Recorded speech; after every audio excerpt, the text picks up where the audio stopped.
Hello, my name is Eric Bologna, and my topic that I will be in my paper will be extreme violence perpetrated by German colonial forces at the end of the 19th century and early 20th century in Africa.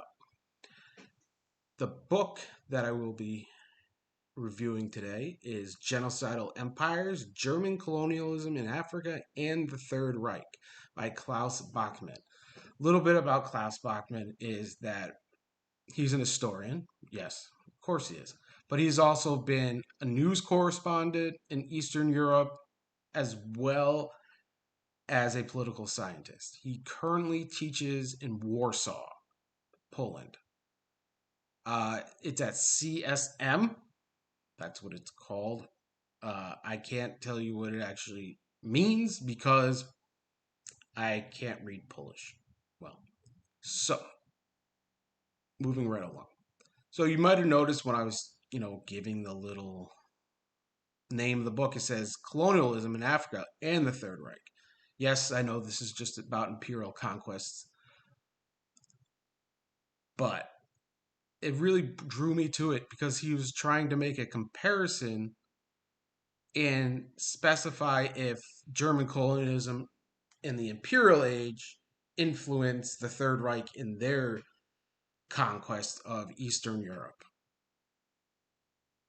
And that's the main premise of the book, that he is trying to actually prove that German colonialism had no influence on the Third Reich.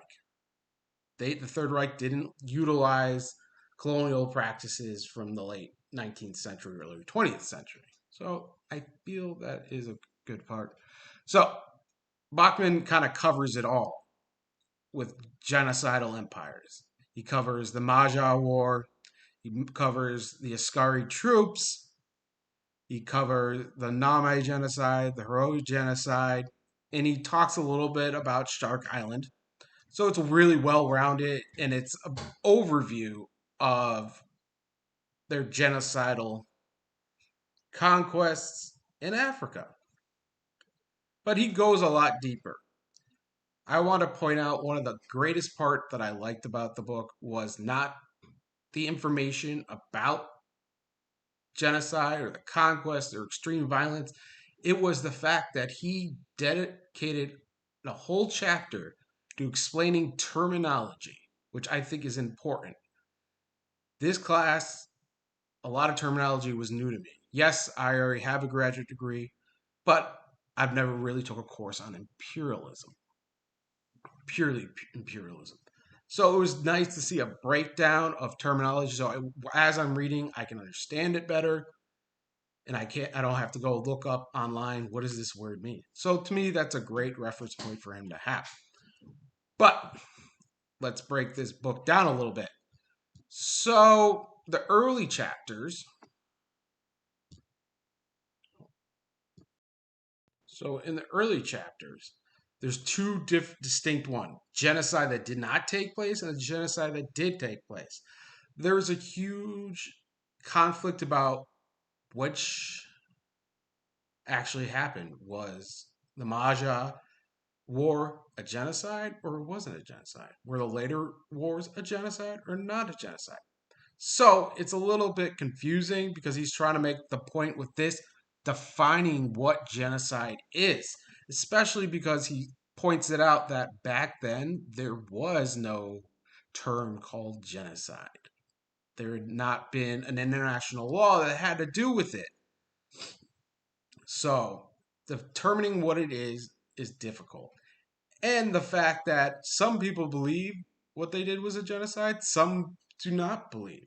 Because in his mind, he is saying that, yes, a lot of people died because of German conquest. Yes, they were put in work camps, similarities to the Third Reich. But did they intend to kill these people, or it was just an afterthought? Forced labor. He talks about that. He talks about disease. But it's very interesting. But in the second part, he deep in genocide that did take place, he focuses on individuals themselves who literally in their writings, in their correspondence, saying, my goal here is to annihilate. Let me get you a good quote. It comes from Von Troth, General Von Troth, who is the main, individual that talked about for his annihilation orders. They actually nicknamed a lot of his orders genocide orders. Nowadays, that's what they call them. So, a statement made by him, I just lost it again. So, that he intends to annihilate the whole nation or chase them out of the country with the one can only agree. So, literally, Von Troth is saying that his job is to annihilate them or get them out of the country. But to me, that is extreme. Yes, there's an uprising, but hey, why would you have to annihilate them?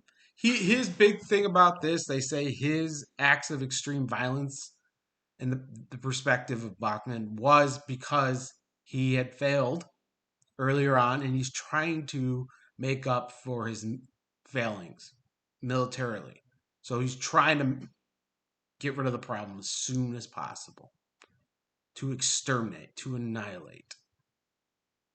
There is never a distinction of nation killing in this one, which was what they commonly called genocide back then. But it seemed that was his intent. But we move right along.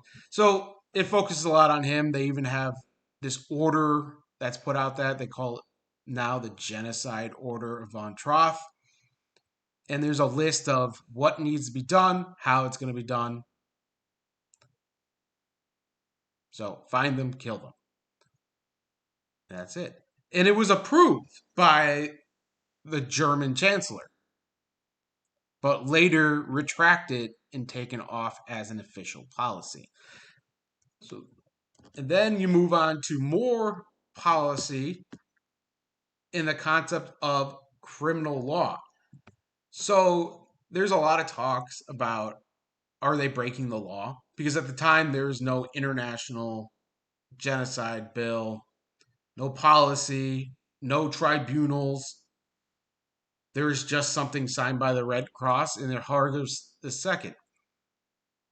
And realistically, they find kind of like wiggle room how to get around this. It's like, well, we didn't kill them. They died of illness. We didn't kill them. They died of in the work camps. We didn't actually kill them. That's the main portion of how they got around it. And it didn't seem that he was really like, hey, this is bad. I shouldn't do this. I should make up. Nope, just annihilate. Which I know is I keep saying that, but it's true because he really was just like annihilate. Let's get this done and over with. But then uh, Bachman goes into more detail about law surrounding this, not just the policies of the German government. So it's very interesting. But going back to Von Troth for a second, because my mind's going everywhere.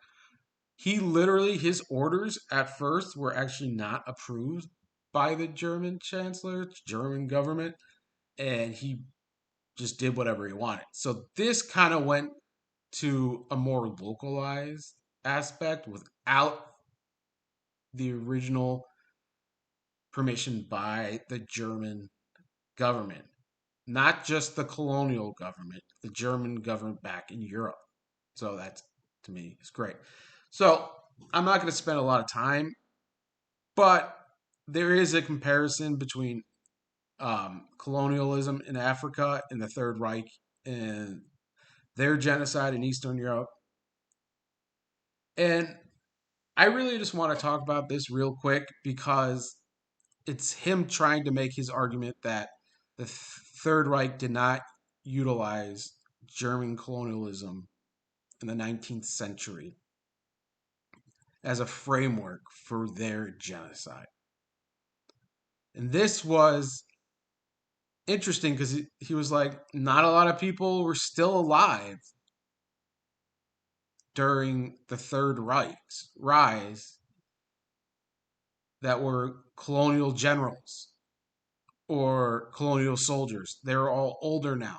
There was not a lot of political people left who were actually in the government during this time. So I thought that was interesting to say because that really was the point of his book to prove this. But there's a lot of information about colonialism in the imperial age.